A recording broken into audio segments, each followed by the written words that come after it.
What is an express term? How are they different from implied terms? What are conditions and warranties? And are exclusion clauses valid? Hi everyone, and welcome back to the channel where we discuss different aspects of law. In today's episode, we are diving into the diverse world of contracts.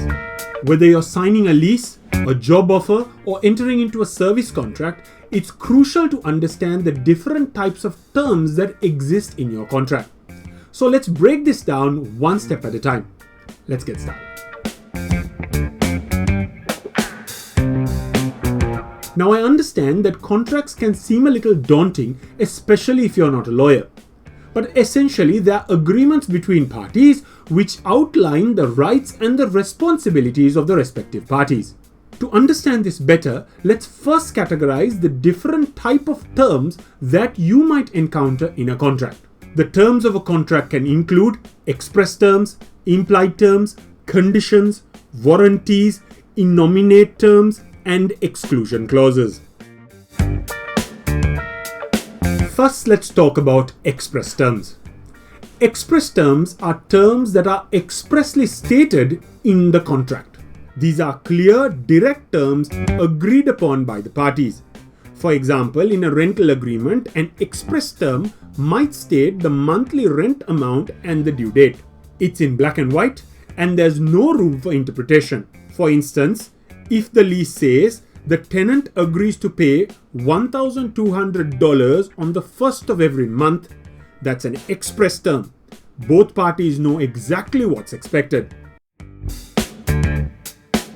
Next, we have implied terms. Implied terms are not expressly stated in the contract, but are assumed into the contract by law or by the nature of the agreement. These terms fill the gaps left in contracts to ensure fairness and functionality. For example, one of the most popular implied terms is in sale of goods contracts, where there's a term that implies that the goods must be of acceptable quality. For example, when you order food at a restaurant, it's implied that the food will be safe to eat. You don't need to sign a contract for this, it is understood and implied.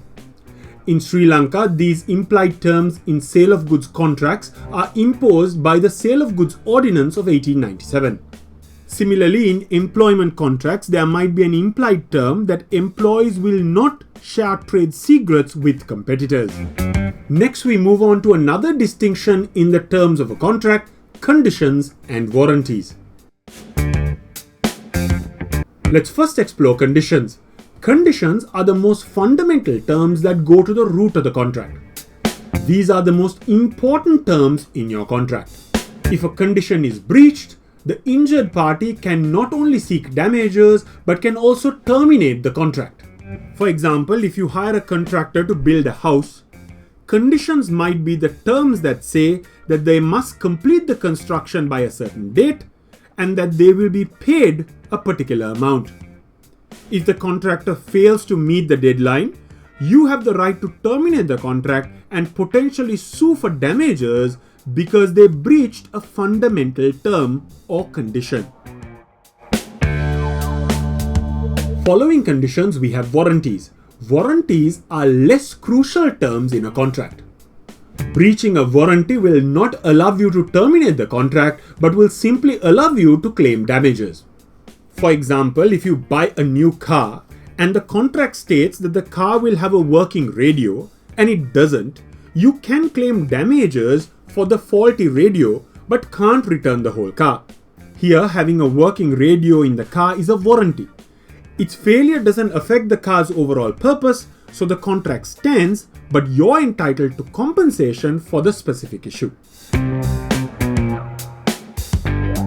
Next, we have innominate terms. Innominate terms are terms which cannot be clearly defined as a condition or a warranty. The consequences of breaching such a term will depend on the severity and the impact that it has on the contract. For example, if a software service contract states that maintenance updates will occur regularly, but it doesn't define regularly, it's an innominate term. If the updates are occasionally late, but the software still works well, it might be a minor breach. However, if the lack of updates causes significant issues, it could be considered a major breach with serious consequences. Finally, we have exclusion clauses. Exclusion clauses seek to limit or exclude your liability for certain breaches. These clauses must be clearly stated and must be reasonable. For example, a parking garage might have an exclusion clause stating that the company isn't responsible for theft or damage to the vehicles. If your car gets damaged in the parking lot, the company might use the exclusion clause to avoid liability. However, these exclusion clauses are often scrutinized to ensure that they are fair and to ensure that they are communicated to the other party properly. A famous case where an exclusion clause was not allowed because it was not communicated to the other party at the time of entering into the contract was the case of Ollie versus Marlborough Court Hotel. If you're interested in learning a little bit more about this case, you can have a look at the case summary that I've done on it. I'll leave a link to it in the description below. So let's summarize this. Express terms are clearly stated terms in the contract. Implied terms are assumed terms to ensure fairness and functionality. Conditions are fundamental terms of a contract, breach of which will allow for the termination and for damages. Warranties, on the other hand, are less crucial terms and the breach of which will only allow for damages to be claimed. Innominate terms are neither conditions or warranties, and the impact of a breach of these terms will vary based on the consequences. And finally, exclusion clauses are terms which limit or exclude liability, but these must be clear and reasonable. Understanding these different types of terms will help you to navigate a contract with confidence. But of course, make sure you read the contract carefully, and whenever there's a doubt, seek legal advice. And that's a wrap for this episode. Thank you for watching, and if you did enjoy it, please do consider liking the video and subscribing to the channel. I'll see you in another episode. Take care. Bye.